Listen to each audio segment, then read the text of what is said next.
La dynamique de la réforme institutionnelle s'est déployée à l'intérieur du pays. Dans la province de la Mongala, les gouverneurs Jean-Colin Makaka a personnellement animé à Lissala une conférence débat axée sur le bien fondé de la révision de la Constitution du 18 février 2006 face aux forces vives. Le chef de l'exécutif provincial a appelé les citoyens à la prise de conscience collective et au bon sens.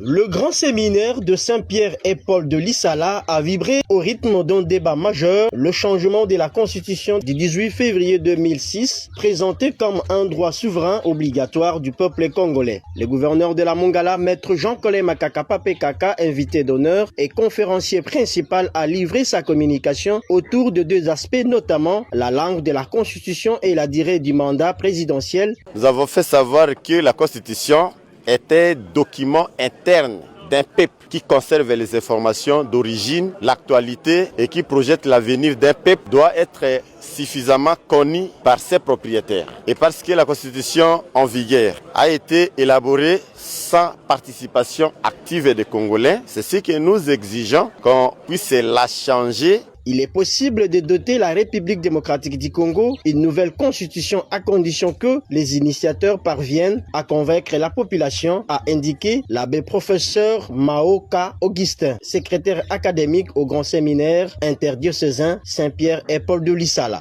Nous sommes bien d'accord d'écouter ce qu'eux ils sont en train de réaliser et s'ils réussissent à convaincre la population et même à nous convaincre, alors on pourra faire le chemin. Mais tant qu'il n'y a pas encore cette conviction, voilà que la conférence était houleuse parce que beaucoup ne comprennent pas encore cet aspect. Alors quand les choses seront au clair, on verra bien comment on pourra marcher avec cette institution politique. Lissala n'est que le premier d'une série de 30 conférences prévues à travers la province avec pour objectif de sensibiliser la population et de relancer un débat crucial pour l'avenir institutionnel du pays.